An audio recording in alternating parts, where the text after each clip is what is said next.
오늘은 우리나라의 광복 80주년입니다. 80년 전에 우리나라를 점령했던, 또 지배했던 일제가 패망했습니다. 그리고 36년 동안 그들의 지배를 받았던 우리 대한민국이 해방을 맞았습니다. 우리 하나님의 은혜인 줄로 믿습니다. 이스라엘이라고 하는 나라는 우리와 참 역사가 비슷합니다. 힘이 없어서요, 수많은 외세의 침략을 받았어요.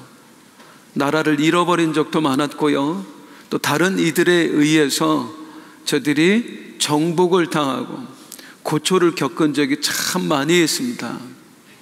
그 중에서도 이스라엘의 역사에서 씻을 수 없는 치욕이 하나 있는데, 그것은 바로 바벨론 유수입니다. 바벨론이라는 나라에 완전히 나라가 망해버린 거예요. 그리고 왕을 비롯해서 수많은 사람들이 포로로 잡혀갔었습니다. 그 바벨론에서 70년을 살게 돼요.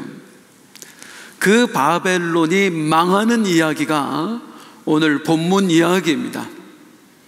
하나님께서 하나님의 백성들을 괴롭혔던 저들을 어떻게 하나님이 망하게 하셨는지를 오늘 본문이 그리고 있어요. 바벨론 제국이 엄청난 제국이었습니다. 역사에서도 손꼽히는 제국이었어요. 이 대제국이 어쩌다가 멸망하게 되었을까요? 마지막 날 무슨 일이 있었는가? 성경에 기록되어 있습니다. 바벨론의 마지막 왕이었던 벨사살 왕이 1000명의 귀족을 모아서 파티를 열었어요. 이제 그 장면을 한번 성경으로 읽어보죠. 5장 1절입니다. 시작. 벨사살 왕이 그의 귀족 1000명을 위하여 큰 잔치를 베풀고 그 1000명 앞에서 술을 마시니라. 이 파티를 왜 했는가에 대해서 역사적인 설명을 좀 제가 해드려야 될 것 같습니다.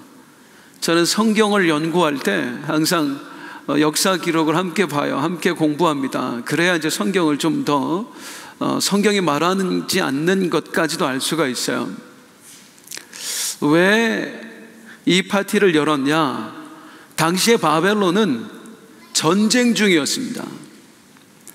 메데와 바사, 세계사에서는 메디아라고 하고 페르시아라고 합니다. 이 두 나라의 연합군이 쳐들어와서 그들과 2년 동안 전쟁을 벌이고 있었어요. 아니, 전쟁 와중에 무슨 파티예요?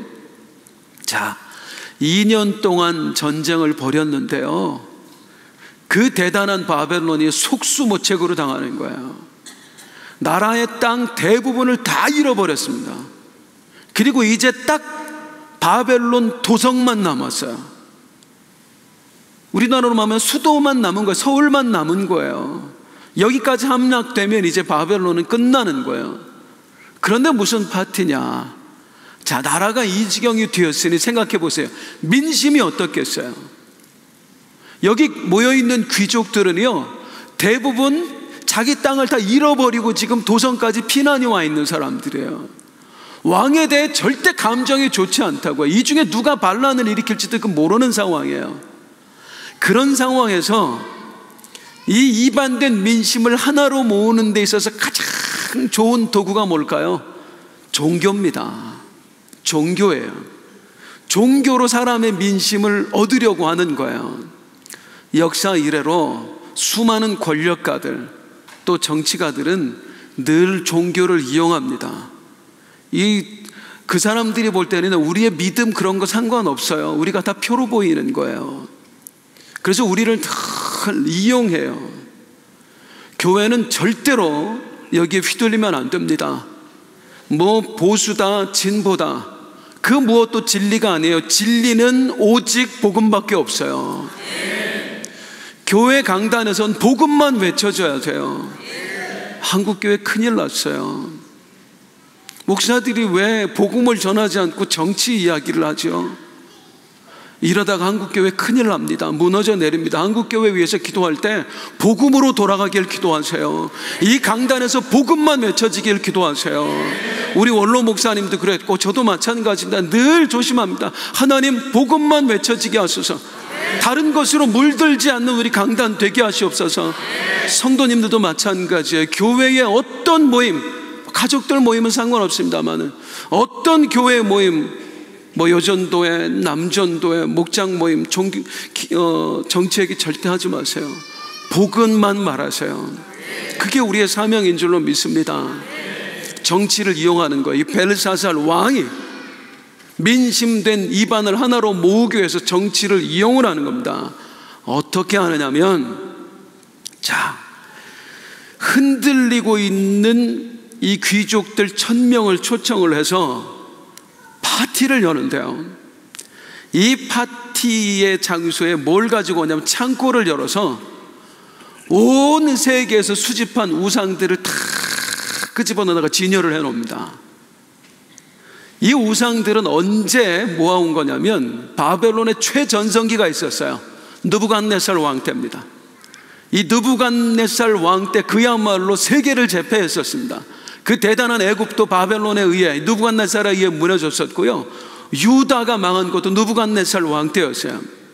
그 느부갓네살이 전 세계의 나라들을 정복하면서 그 지역의 신들, 섬기는 신들의 우상들을 다 가지고 온 거예요.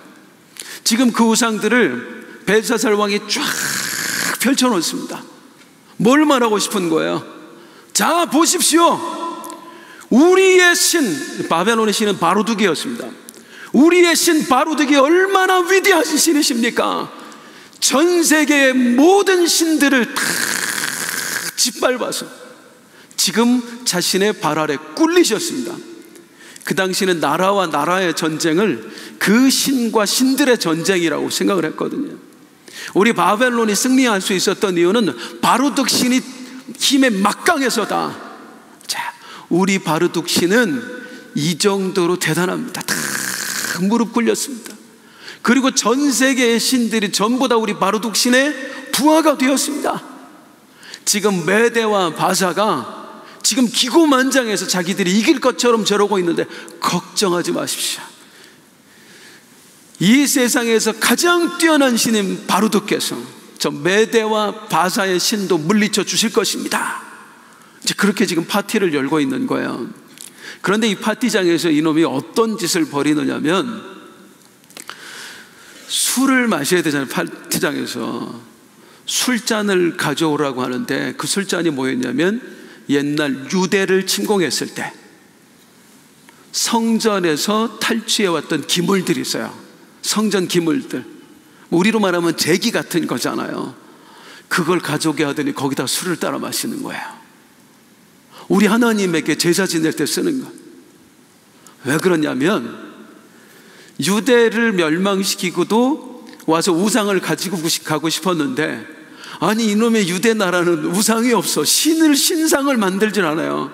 왜요? 십계명 때문에 아무 신상도 만들지 말라고 그래서 하나님의 신상이 없는 거예요.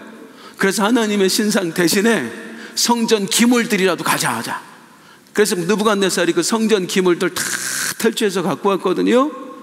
거기다가 술을 따라 마시는 거예요. 우리 하나님을 못 취급한 거예요. 웨이터 취급한 겁니다. 여호와는 이 정도밖에 안 된다. 자, 그런데 몰랐습니다. 진짜로 하나님이 살아계시다는 걸 저들이 몰랐어요. 우리 여호와만이 참 신이시라는 걸 저들이 몰랐어요. 저들이 성전 기구에 막 술을 따라 마시면서 우리 하나님을 모독하고 있을 때 갑자기 이런 일이 발생합니다. 5절 함께 읽을게요. 시작. 그때에 사람의 손가락들이 나타나서 왕궁 촛대 맞은편 석회벽에 글자를 쓰는데 왕이 그 글자 쓰는 손가락, 갑자기 손가락, 커다란 손가락이 딱 나타나더니 허공에서 이 손가락이 벽에 막 글씨를 쓰는 거예요. 생각해보세요. 얼마나 무서웠겠어요. 눈앞에서 손가락이 나타나서 갑자기 글씨를 쓰고 있다고 생각해보세요. 막 벌벌벌벌벌 떱니다. 다리에 힘이 쫙 풀려 무릎이 막 서로 맞부딪힐 정도였다고 그래요. 자, 한참을 떨던 벨사살이 정신을 차려요. 그리고 나서 하는 말이 7절입니다. 시작. 왕이 크게 소리쳐 술객과 갈대아 술사와 점쟁이를 불러오게 하고 바벨론의 지혜자들에게 말하되 누구를 막론하고 이 글자를 읽고 그 해석을 내게 보이면 자주색 옷을 입히고 금사슬을 그의 목에 걸어주리니 그를 나라에 삼으리라. 손가락에 글씨를 썼는데 도저히 자기네들이 알 수 있는 그런 글씨가 아닌 거예요. 그래서 누구든지 이 글씨를 해석을 해주면 내가 그에게 자주색 옷, 이거 왕만 입는 옷이거든요. 그리고 그의 금사슬을 목에 걸어줄 것이고, 그리고 뭐 할 것이다? 그를 나라의 셋째 통치자로 삼으리라. 몇 번째 통치자? 아니 쪼잔하게 셋째가 뭐예요? 주려면 둘째지요. 왜 셋째 통치자라고 했을까요? 여기 아주 의미심장합니다. 성경은 정말 놀라운 책이구나 하는 걸 여기서 우리가 알 수 있어요. 지금 이 일을 벌이고 있는 왕의 이름이 뭐라고요? 벨사살이에요? 벨사살이에요. 벨사살이에요. 그런데 세계사에 보면은 바벨론의 마지막 왕은요, 나보니두스였습니다. 벨사살이 아니었어요. 나보니두스였습니다. 그런데 성경에서는 벨사살이 바벨론의 마지막 왕이라고 지금 써 있는 거예요. 그래서 역사학자들이 성경책 가짜라고 그랬어요. 말도 안 된다고. 나보니두스가 마지막 왕인데 성경에 벨사살이라고 해서 이거 꾸며낸 얘기다. 다니엘서는 사람이 그냥 지어낸 허무맹랑한 이야기다. 그런데 성도님들, 1850년대에 이 고고학자들이 발견한 게 있습니다. 그게 뭐냐면 바벨론의 마지막 왕이었던 나보니두스가 남겨놓은 글이었어요. 이 나보니두스가 그 글에 뭐라고 써놨냐면 메대와 바사하고 전쟁을 하는 중에 왕으로서 가만히 있을 수가 없는 거예요. 그래서 왕이 앞장서서 이제 군사들을 이끌고 전쟁에 나가 전쟁터에 싸운 겁니다. 대신 나 대신에 누군가가 이 도성에 남아서 그걸 지켜야 되잖아요. 아니 내가 나가 전쟁할 때 반란이라도 일으키면 아무것도 아니잖아요. 그래서 나 대신에 왕 노릇을 할 사람, 섭정왕을 하나 세워놓고 가거든요. 그게 자기 아들 벨사살이었습니다. 그게 나보니두스가 남겨놓은 글에 써 있어요. 이걸 보고 드디어 이제 세계사 그 역사학자들이 깨달은 거예요. 다니엘서는 진짜다. 어디에도 없던 기록물이 거기 나왔거든요. 따라하겠습니다. 성경은 진리입니다. 성경만, 한 번 더, 성경만 진리입니다. 성경 진짜입니다. 성경은 기가 막힌 책이에요. 그래서 이 벨사살 왕은 정식 왕은 아니고 섭정왕이었습니다. 나를 대신해서 대리 통치하는 대리왕이었다 그 말이에요. 그 섭정왕이었던 벨사살이 말했습니다. 누구든지 이 글을 읽고 해석을 해주면 그를 이 나라의 셋째 통치자로 삼으리라. 왜 셋째 통치자인지 아시죠? 첫 번째 통치자는 누구예요? 자기 아버지 나보니두스. 두 번째 통치자는 자기 다음이니까 셋째 통치자인 거예요. 이해되셨지요? 자, 그때 아무도 나서질 못해요. 하나님이 쓰신 글이에요. 이걸 누가 읽겠어요? 그때 태후가 나섭니다. 태후가 쫙 나고 나서더니 왕이여, 다니엘이 있지 않습니까? 그 다니엘이 과거에 느부갓네살 왕의 꿈도 해몽을 해주었습니다. 그 다니엘을 불러서 한번 해석을 하라 하십시오. 그러면 그가 알려줄 수 있을 것입니다. 그래서 다니엘이 이 벨사살 왕 앞에 불려와요. 이때 다니엘의 나이는 80세가 훌쩍 넘었습니다. 그러니까 이미 은퇴한 거예요. 그 당시 80세가 넘었으면 지금 100살은 된 겁니다. 그러니까 정말 노인이었어요. 그 노인을 탁 데려다 놓고 그 앞에서 아니 그냥 이것 좀 해석 좀 해주시오 하면 되지 모욕을 주는 데 있잖아요. 참 13절 한번 읽어볼게요. 시작. 이에 다니엘이 부름을 받아 왕의 앞에 나오매 왕이 다니엘에게 말하되 내가 나의 부왕이 유다에서 사로잡아온 유다 자손 중에 그 다니엘이, 죄송합니다, 말을 꼭 이렇게 싸가지 없이 해야 됩니까? 꼭 이렇게 안 이쁘게 해야 돼요. 아니, 근데 이 나라의 총리 대신이었던 사람이에요. 그런 사람이면 좀 대우 좀 해주면 어때요? 굳이 네가 나의 부왕은 느부갓네살을 말해요. 바벨론 사람들은 그 선대 왕들을 다 그냥 부왕이라고 불렀어요. 유다에서 사로잡아온 유다 자손 중에 그 다니엘이냐? 너 포로 출신이지? 그 얘기예요. 우리나라 출신 아니고 너 포로 출신이지? 좀 모독을 합니다. 그러면서 해석 좀 해봐. 그러면 내가 큰 상급도 줄 것이고 너를 우리나라의 셋째 통치자로 삼을게. 그러자 이제 다니엘이 대답을 하는 거예요.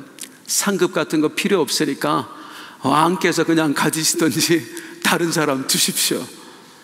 대신 제가 해석은 해드리겠습니다.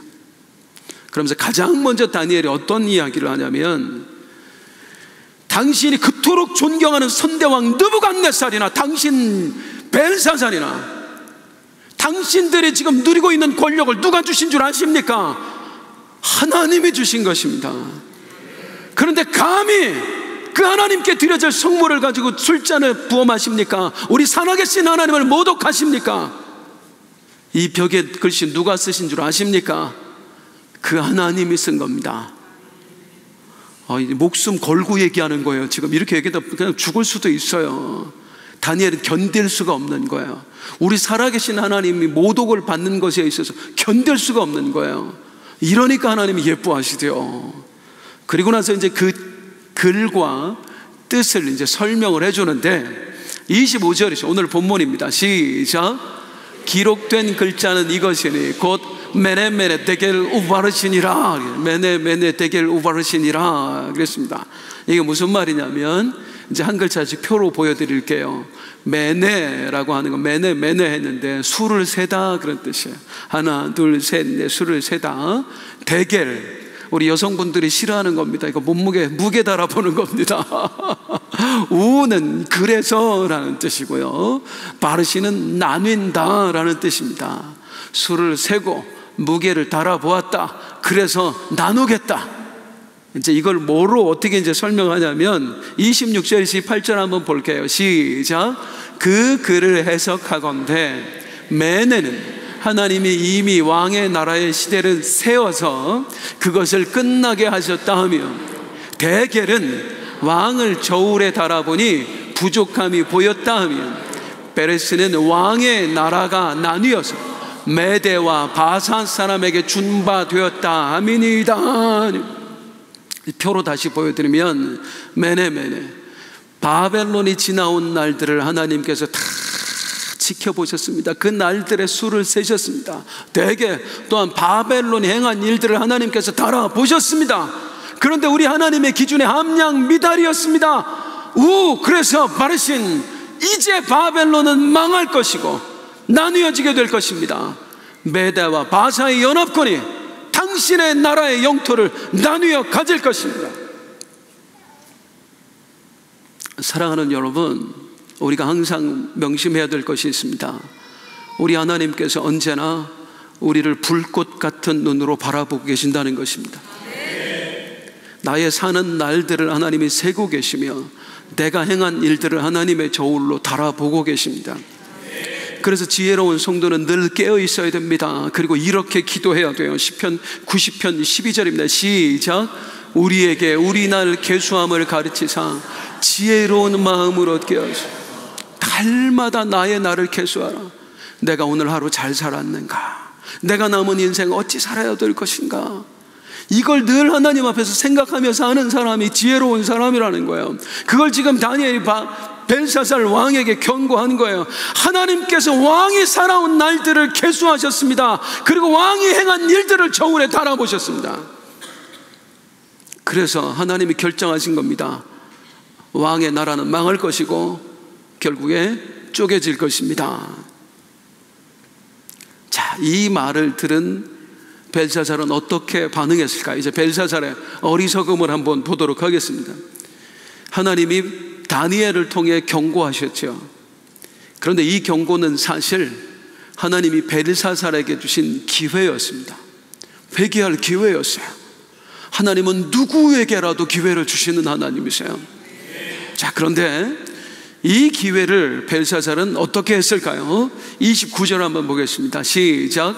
이에 벨사살이 명하여 그들이 다니엘에게 자주색을 옷을 입히게 한 금사슬을 그의 목에 걸어주고 그를 위하여 조서를 내려 나라에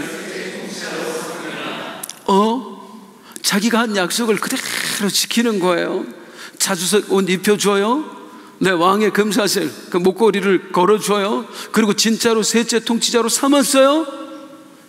이 정도면 회개한 거예요? 회개 안 한 거예요? 이렇게 질문하면 항상 헷갈리시죠.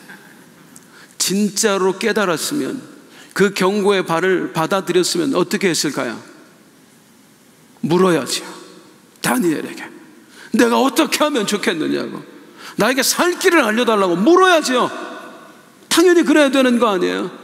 그런데 그냥 자기가 약속한 것만 줘요. 주고 싶어서 줬을까요? 체면 때문에, 옆에서 보고 있으니까. 귀족들 1000명이나 모아놓고 그 앞에서 약속을 했는데, 지금 이 사람들 안 그래도 마음이 붕 떠 있는데 거기서 왕이 약속도 안 지키면 어떻게 되겠어요? 체면이. 그래서 그들이 보는 눈이 두려워서 약속은 지켜야. 그런데 회개는 하지 않습니다. 이게 얼마나 어리석냐는 거예요. 왜요? 1000명의 눈이 나를 바라보고 있습니다. 그 눈 때문에 지금 체면 지키느라고 약속 지키고 있습니다. 그런데 더 중요한 게 있어요. 1000명의 눈이 나를 바라보고 있다보다 더 중요한 게 있어요. 누가 나를 바라보고 있는 거예요? 살아계신 하나님이 나를 바라보고 있는 거예요. 사람이 이렇게 어리석습니까? 조금 전에 허공에 손이 나타났잖아요. 그 손이 벽에다 글씨를 썼잖아요. 다니엘이 말했잖아요. 그거 하나님이 쓰신 거라고. 진짜로 우리 하나님 살아계신 거 아니에요? 몇천 명이 함께 보는 데서 글씨를 쓸 정도면 진짜로 하나님이 그 계획을 가지고 계신 거 아니에요? 그러면 하나님을 두려워해야죠. 나를 보고 계신다는 그 하나님을 두려워해야 되죠. 그런데 하나님의 눈은 전혀 두려워하지 않아요. 오직 뭐만 두려워해요? 사람만 두려워해요. 사람은요, 기껏해야 내가 하는 행동밖에 몰라요. 그런데 우리 하나님은 어떤 하나님이세요? 사무엘상 16장 7절. 사람은 외모를 보거니와 나 여호와는 중심을 보느니라. 늘 하나님이 나를 바라보고 계신다는 걸 우리가 깨달아야 됩니다. 벨사살에게 그 기회를 주신 겁니다. 명명백백하게 벨사살에게 알게 하셨어요. 내가 너를 보았다. 네 나를 계수했다. 너를 달아보았다. 하나님이 나를 보고 있었다고. 이분이 정말 살아계신다고. 그럼 엎드려야죠. 회개해야죠. 내가 어찌하면 구원을 얻을 수 있으리까 물어야죠. 아무것도 안 해요. 보이지 않는다 그래서 하나님은 무시해버립니다. 그리고 보이는 사람들의 눈만 두려워해요. 결국 어떻게 되었습니까? 하나님의 말씀한 대로 됩니다. 심판받아요. 바벨론 멸망하고 맙니다. 자, 그런데 이 바벨론의 멸망을 설명할 때 참 안타까운 구절이 있어요. 그게 뭐냐면 30절입니다. 같이 읽어볼게요. 시작. 그날 밤에 갈대아 왕 벨사살이 죽임을 당하여. 언제? 그날 밤에. 자, 이게 술 먹고 파티 열었으면은 낮에 했을까요? 밤에 열었을까요? 밤이었을 가능성이 높겠죠. 그러면 다니엘이 그 말을 하고 불과 1-2시간 지나지 않아서 나라가 멸망한 거예요. 마지막 기회였다는 거예요. 마지막 기회. 이게 어떻게 되고 있었느냐면, 제 역사적인 설명을 제가 해드릴게요. 이 당시에 바벨론 도성은 그야말로 난공불락의 성이었습니다. 절대로 함락시킬 수 없는 엄청난 성이었어요. 성벽이 2개가 있었어요. 내벽과 외벽이 있었는데 그 2벽 전부 다 성벽의 두께가 8m, 높이가 14m. 두께가 8m에 높이가 14m짜리 성벽 2개가 둘러 진치고 있어요. 개미새끼 한 마리 못 들어오는 거예요. 거기다가 이 성벽 주위로 해자를 파놔서 강물이 흐르고 있었습니다. 깊은 강이 흐르고 있었어요. 이 강물을 넘지 않고는 바벨론 성으로 들어올 수가 없는 거예요. 그리고 이 바벨론 성에 그 당시 도성에 곡식을 쌓아놨는데 그 음식의 양이 바벨론 도성 안에 있는 사람이 10년 먹을 치 양식이었습니다. 그러니까 아무리 적들이 이 안으로 들어오고 싶어도 들어올 수가 없는 거예요. 그래서 다른 데는 다 점령을 했는데 이 마지막 이 바벨론 도성을 점령하지 못해서 메대 바사 연합군이 반만 동동동동 구르고 있는 거예요. 몇 개월째 저러고 있는 거예요. 그러니까 그냥 안심했던 거죠. 아무도 못 들어와. 야 다니엘, 네가 아무리 그렇게 얘기하지만 야 이 바벨론 도성, 의리 도성의 두께를 봐라, 성벽의 높이를 봐라, 저 강물을 봐라. 하나님이 아무리 그렇게 말씀하셔도 우리는 괜찮다, 그럴 일 절대 없다. 근데 이때 메대 바사 연합군이 뭐하고 있었는 줄 알아요? 아무리 이 성을 공략을 해도 안 되니까 저들이 이제 전략을 세웠는데, 그게 하나가 이 흐르는 강물 물줄기를 막아버립니다. 근데 처음부터 확 막아버리면 이제 강물이 줄어들면 눈치를 채잖아요. 눈치를 못 채게 아주 조금씩, 제가 예전에 우리 원로 목사님한테 들은 이야기인데요, 이렇게 예전 어르신들은 뭐 그런 거에 그냥 생명 거는 분들이 있잖아요. 뭐냐면은 이렇게 강대상 위치 같은 거. 그래서 어떤 목사님이 강대상 이제 양쪽에 있는 걸 이렇게 분산이 되니까, 왜냐면 이쪽에서 설교하는데 저쪽 교회인데 잘 안 보이고 하니까 새로 부임하신 목사님이 가운데로 옮기고 싶었던 거야. 근데 아무리 얘기해도 이제 장로님들이 반대를 해. 결국에는 이제 하나는 없앴는데 하나만 놔뒀는데 이거를 가운데로 못 오는 거야. 그래서 이 한 주에 1cm씩 옮겼다. 한 주에 1cm씩 옮기는지를 모르는 거야. 근데 어느 날 보니까 가운데 와 있어. 이게 왜 가운데 와 있지? 그렇게 했어요. 메대 바사 연합군이 조금씩 물을 줄여서 물이 줄어드는지를 모르게 됐어요. 근데 이날 밤에 드디어 이 연합군이 걸어서 강을 건널 정도의 깊이가 된 거예요. 그리고 이미 성벽 안에 있는 사람을 하나를 포섭을 해놔서 연합군이 들어가면 성문을 열어주기로 했습니다. 자, 다니엘이 벨사살 왕에게 하나님의 글을 해석을 해주면서 경고했을 때, 당신 회개하시오, 그러지 않으면 망합니다 라고 얘기하는 순간에 이미 연합군은 대기하고 있었습니다. 이 벨사살이 어떤 행동을 취하느냐에 따라서 저들이 지금 이 성에 진군할 수도 있고, 아니면 하나님이 그들의 걸음을 막아서 그냥 세워둘 수 있는 거야. 그런데 그 시간에 결국에 하나님이 주신 기회를 놓쳐버리고 말았습니다. 오히려 하나님을 모독합니다. 그리고 연합군이 쳐들어왔어요. 다 죽었어요. 그날 들어와서 거기 있는 귀족들, 왕 다 죽였어요. 아무도 몰랐어요. 거기 있는 수천 명의 사람들, 그날이 마지막 밤이 될 줄 아무도 몰랐어요. 사랑하는 성도님들, 어느덧 교회에서 마지막의 이야기를 하지 않아요. 우리 주님 다시 오실 것입니다 라는 얘기를 더 이상 하지 않아요.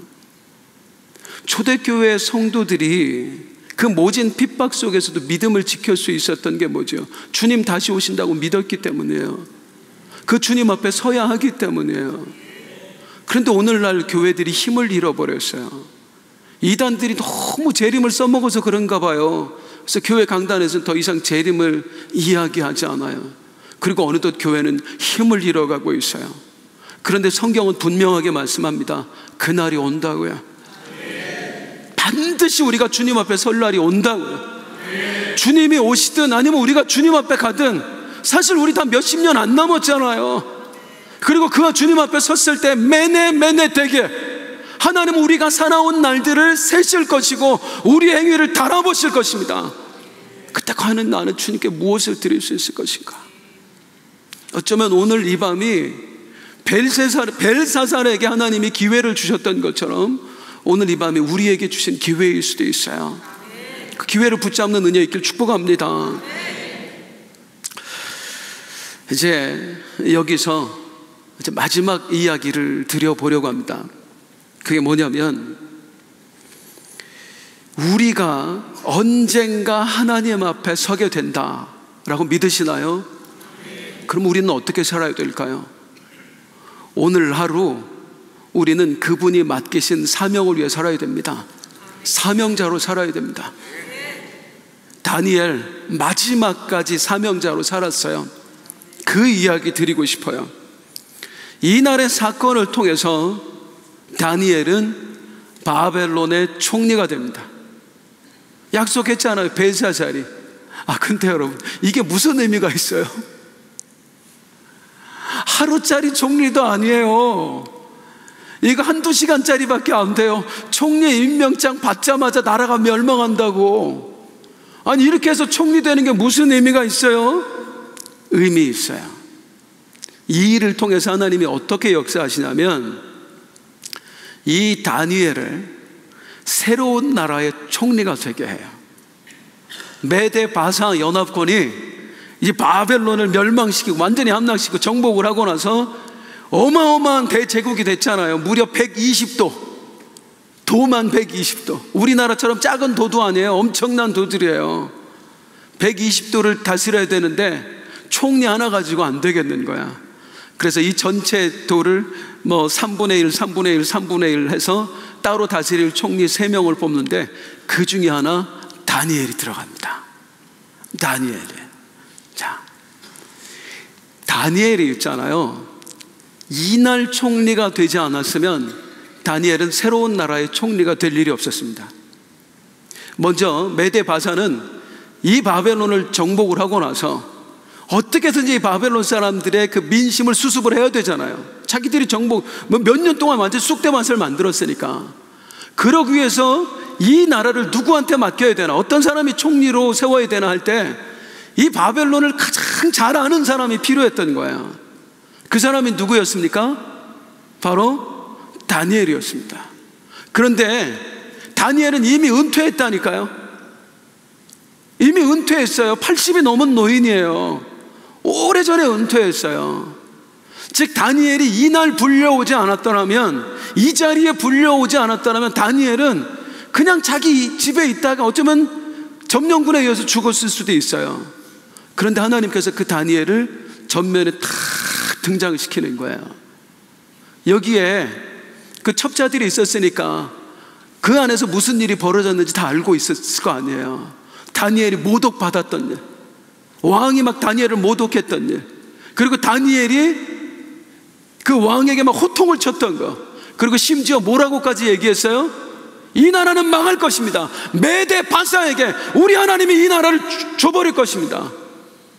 그 이야기를 이제 새로운 왕이 듣고, 이야, 이놈은 우리 편에 서겠구나 해서 다니엘을 새로운 나라의 총리로 세우는 거예요. 이날에 이 사건이 없었다면 다니엘은 절대로 그 바사국의 총리가 될 수 없었습니다. 자, 그런데 그게 뭐가 중요하냐는 거예요. 아니, 총리 되고 안 되고가 뭐가 중요해요? 80 더 남은 노인, 80 훨씬 넘은 노인이, 죄송합니다만 이때 100살도 넘은 거라니까요. 이제 살 날이 얼마 안 남았는데 총리가 된들 안 된들 그게 뭐가 중요하냐고요. 하나님의 계획이 있어요. 우리 하나님의 계획을 위해서 하나님은 이 다니엘을 새로운 나라의 총리로 만들고 싶으셨어요. 자, 총리가 된 다니엘에게 어떤 일이 일어났는지는 우리 성도님들 너무나 잘 아시죠. 그 유명한 사자굴 사건이 생깁니다.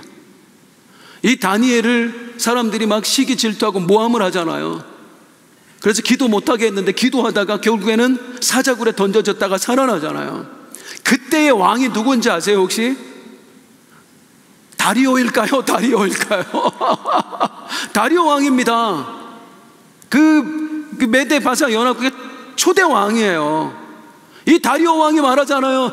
다니엘아, 사자굴을 보면서 살아계신 너의 하나님이 너를 살려주셨느냐? 네, 왕이시여 저를 살려주셨습니다. 온 나라에 조서를 내리잖아요. 이 신이야말로 참 신이시다. 이 여호와 하나님은 정말로 살아계신다. 온 나라의 바사국 백성들이여 하나님을 섬겨라. 하나님을 경배해라. 이게 왜 중요하냐면요, 한 구절을 보여드릴게요. 다니엘 6장 28절 한번 볼게요. 시작. 이 다니엘이 다리오 왕의 시대와 바사 사람 고레스 왕의 시대에 형통하였더라. 다리오 왕의 시대와 누구의 시대? 고레스 왕의 시대에 형통하였더라. 여기서 중요한 사람은 다리오가 아니라 고레스예요. 고레스가 혹시 누군지 아세요? 모르세요? 고레스 엄청 유명한 사람인데요, 역대하 36장 23절이에요 바레스 고레스가 이같이 말하는 하늘의 신 여호와께서 세상 만국을 내게 주셨고 나에게 명령하여 유다 예루살렘의 성전을 건축하라 하셨나니 너희 중에 그의 백성된 자는 다 올라갈지 너희 하나님 여호와께서 함께 하시기를 원하노라. 이 고레스가 누구냐면 바벨론에 포로되어 잡혀온 이스라엘 백성을 해방시켜준 왕이에요. 고레스가 하늘의 신 여호와께서 세상 만국을 내게 주셨고 나에게 명령하셨다. 누가 명령하셨다? 여호와께서 유다 예루살렘의 성전을 건축하라고 명령하셨다. 그러니 유다인들이여 이제 너희는 너희 나라로 돌아가라. 돌아가서 여호와의 성전을 건축하라. 그게 고레스 왕이에요. 이 일이 다니엘하고 어떻게 연결되느냐, 이제 세계사 이야기를 해드릴게요. 바벨론을 무너뜨린 나라가 어느 나라라고요? 메대와 바사예요. 두 나라예요. 다시 말하면 세계사에서는 메디아하고 페르시아예요. 왜 이 두 나라가 연합을 했느냐, 싸움도 많이 했지만 사실 가까운 나라였습니다. 두 나라는. 왜냐하면 같은 민족이었거든요. 우리로 말하면 나라는 다르지만 삼국시대 가보면 고구려 신라 백제 그냥 같은 민족이었잖아요. 메대와 바사도 나라는 다르지만 같은 민족이었어요. 이렇게 같은 민족끼리 투닥투닥 하다가 어느 날부터 이들이 뭘 했냐면 서로 혼인 동맹을 맺는 거예요. 그래서 이 나라 왕자와 이 나라 공주가 서로 결혼을 하고 그러면서 혼인 동맹을 맺다가 나중에는 거의 이름만 따르지 거의 한 나라가 되어버려요. 자, 이때 바벨론을 멸망시킬 때 메대의 왕이 다리오였고요, 바사의 왕이 고레스였어요. 그런데 고레스가 이 다리오의 조카 겸 사위였습니다. 자기 외삼촌 딸하고 결혼한 거예요. 그때는 뭐 그렇게 했으니까. 그러니까 이미 뭐 조카하고 삼촌 관계였단 말이에요. 그렇게 해서 함께 힘을 합쳐서 자기보다 훨씬 막강한 나라의 바벨론을 쳐들어와서 이제 바벨론을 이긴 거예요. 이기고 나서 왕을 세워야 되잖아요. 누가 왕이 돼야 돼요? 삼촌이 해야 돼요? 조카가 해야 돼요? 네, 원래는 고레스가 해야 돼요. 왜냐하면 바사가 훨씬 더 큰 나라였거든요. 메대보다 바사가 훨씬 힘이 셌어요. 그러니까 지분으로 하면 고레스가 왕이 돼야 되는데 고레스가 다리오에게 양보를 합니다. 삼촌이 먼저 왕을 하시라고. 아니, 권력은 부자지간에도 못 나누는 건데 어떻게 나눌 수 있어요? 이유가 있어요. 이유가. 다니엘 5장 31절 시작. 메대 사람 다리오가 나라를 얻었는데 그때 다리오는 몇 살이라고요? 네, 평균 수명보다 훨씬 많이 살았어요. 이때 죽을 날이 얼마 안 남은 거예요. 할아버지, 지금으로 하면 80도 훨씬 넘은 할아버지. 그러니까 뭐 어차피 돌아가실 거 이제 두 나라의 평화를 위해서 삼촌이 먼저 왕하십시오. 돌아가시면 제가 왕하겠습니다 했는데 실권은 누가 쥐고 있는 거예요? 고레스가 다 쥐고 있는 거예요. 다리오가 힘없는 왕이었어요. 그러니까 그 조서를 써서 신하들이 다 다니엘 죽이려고 할 때 다리오가 아무것도 못하잖아요. 힘없는 왕이었어요. 다리오는. 진짜 힘은 누가 가지고 있어요? 고레스가 가지고 있어요. 그러니까 제 생각에는 다니엘을 죽이려고 했던 사람도 고레스인 것 같아요. 왜냐하면 그러지 않으면 이 신하들이 왕한테 덤빌 수가 없어. 뒷배가 있어야지.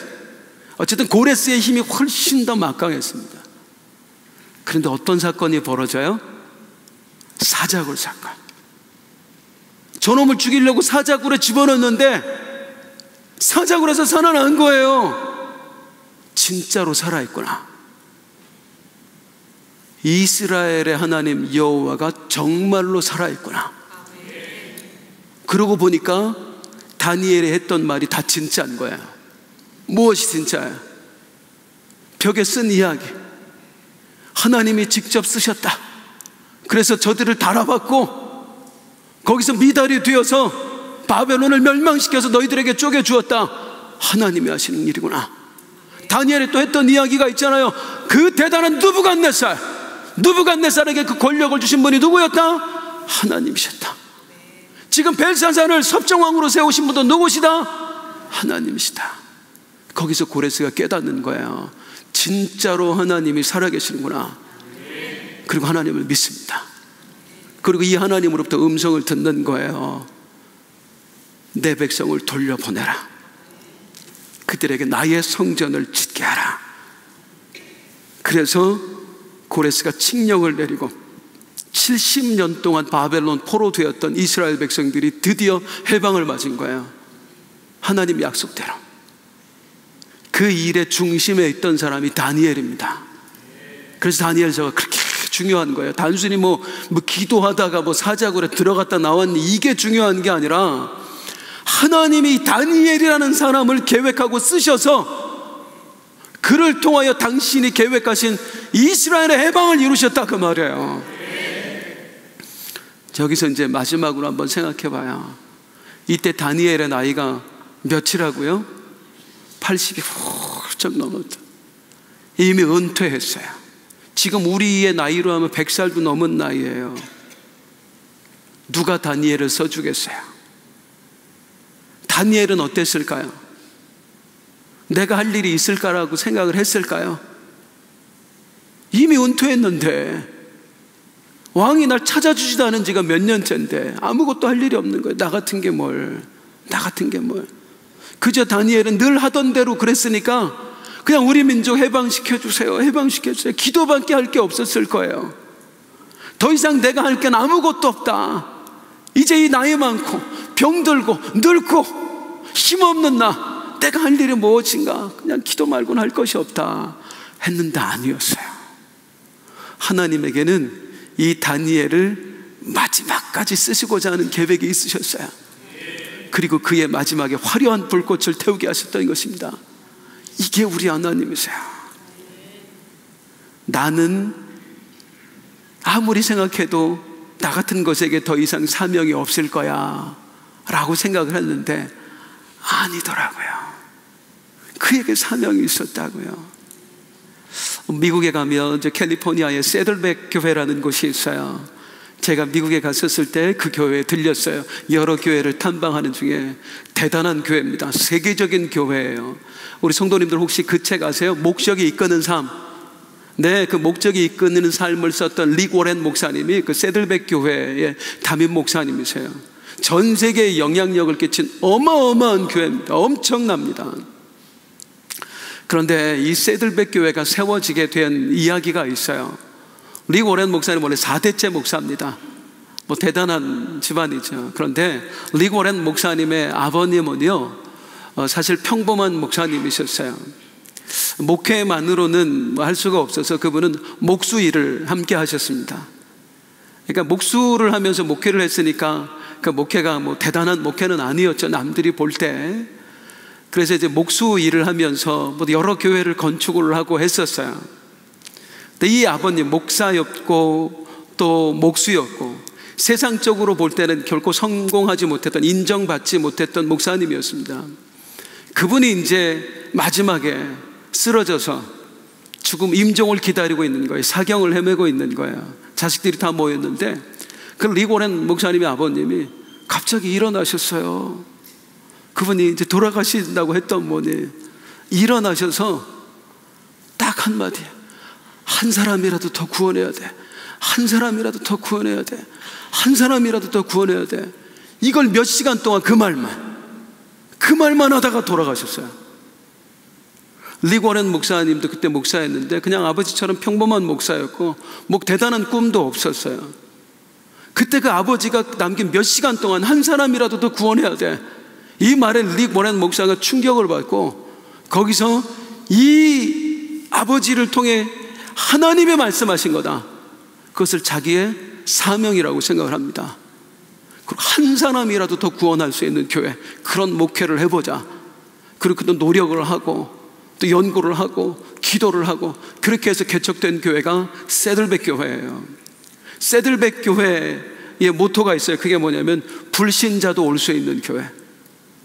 왜? 목표는 한 사람이라도, 목적이 이끄는 교회가 그거예요. 한 사람이라도 더 구원하는 게 우리의 목적이니까 이 일을 위해서 죄가 되지 않는다면 수단과 방법을 가리지 말자.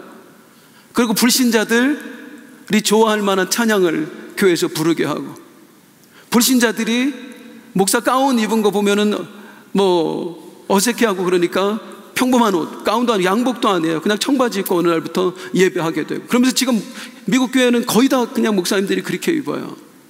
한 사람이라도 더 구원하자, 한 사람이라도 더 구원하자. 교회의 모든 시스템을 거기에 맞춰요. 그리고 제가 미국에 갔을 때 여러 교회를 탐방했는데요, 미국은 교회가 인종별로 모입니다.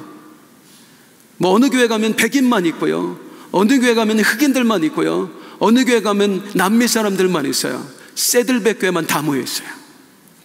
새들백 교회는 백인, 흑인, 남미 사람, 동양 사람 할 거 없이 다 모여 있어요. 왜? 불신자도 올 수 있는 교회, 한 사람이라도 더 구원하는 교회. 그 시작이 뭐였어요?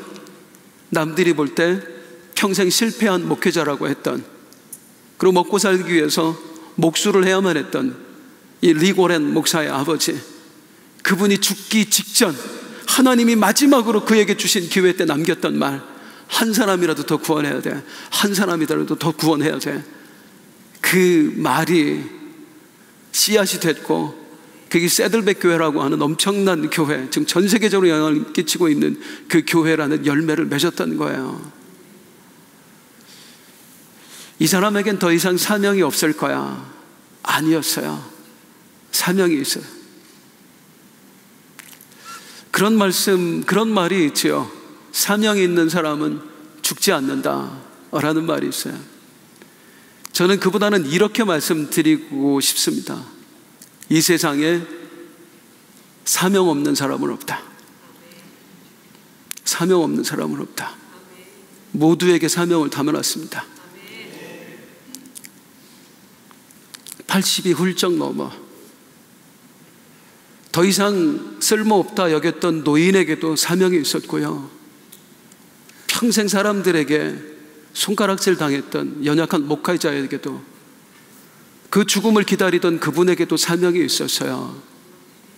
나이와 상관없이 우리 모두에게 사명이 있는 것이고, 내가 가진 어떤 재주와 상관없이 우리 모두에게는 하나님이 맡기신 사명이 있습니다. 거기에는 학벌도 따질 것도 없고요, 재주도 따질 것도 없고요, 그 무엇도 따질 것이 없어요. 언젠가 우리는 주님 앞에 서게 될 거예요. 그리고 그날 주님께서는 내가 살아온 날들을 계수하실 것이고, 내가 주님께 했던 행위들을 달아보실 것입니다. 무엇을 달아보겠습니까? 뻔하지요. 내가 너에게 맡긴 사명, 너는 어떻게 감당하다 왔니? 여기 함께 예배하는 우리 성도님들 모두를 축복합니다. 그 날에, 주님 만나는 그 날에 주님께 안겨드릴 열매가 가득 여러분 양손에 들려 있을 수 있기를, 그런 인생 사실 수 있기를 주님의 이름으로 축복합니다. 아멘. 일어나서 함께 찬송할게요.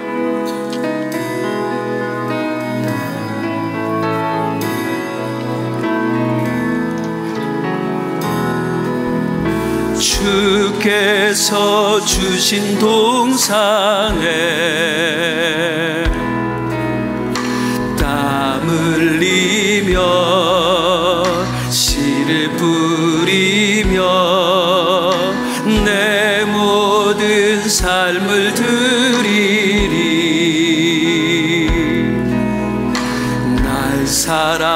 사랑하시는 내 주님께 비바람 앞을 가리고 비바람 앞을 가리고 내 육체는 쇠잔해져도 내 모든 삶을 드리리 내 사모하는 내 주님께 처음부터 주께서 주신 동산에 땀 흘리며 씨를 뿌리며 내 모든 삶을 드리리 날 사랑하시는 내 주님께 비바람 앞을 가리고 내 육체는 쇠잔해져도 내 모든 삶을 드리리 내 사모하는 내 주님께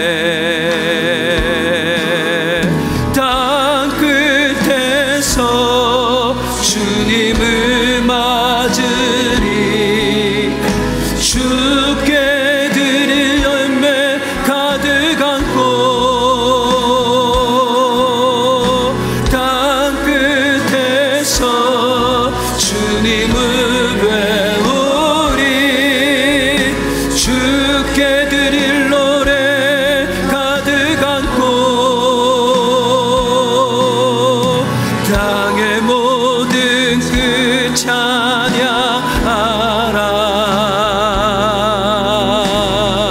주님 오시기 예비하라 땅의 모든 끝에서 주님을 찬양하라 영광의 주님 곧 오시리 다시 한번 할게요 주께서 주신 동산에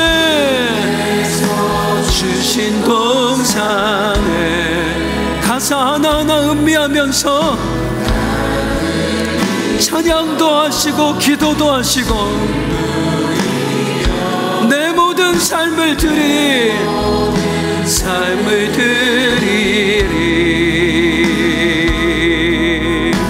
날 사랑하시는 내 주님께 비바람 앞을 가리고 내 육체는 쇠잔해져도 내 모든 삶을 드리리 내 사모하는 내 처음부터 다시 한번 주께서 주신 동산에 땀 흘리며 피를 흘리 씨를 뿌리며 내 모든 삶을 드리리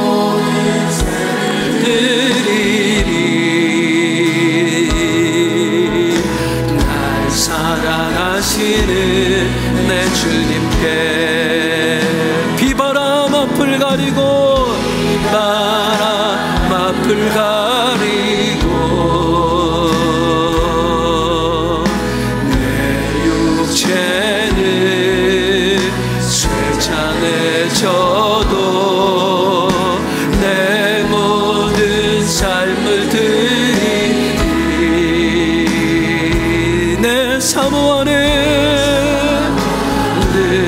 내 주님께 우리 다 함께 손 들고 땅 끝에서 주님을 맞으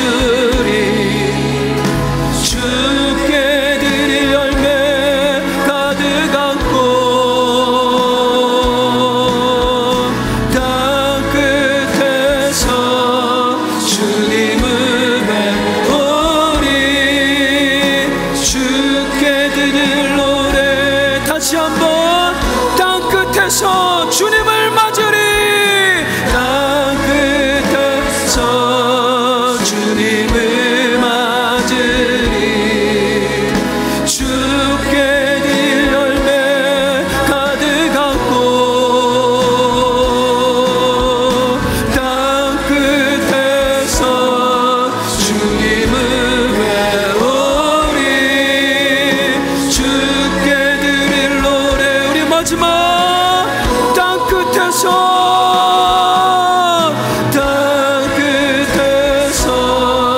주님을 맞으리. 주께 드릴 열매 가득 안고 땅 끝에서 주님을 외우리. 주께 드릴 노래 가득 안고 나의 모든 그 찬양하라. 주님 오시기 예비하라. 나의 모든 끝에서 주님을 찬양하라. 영광의 주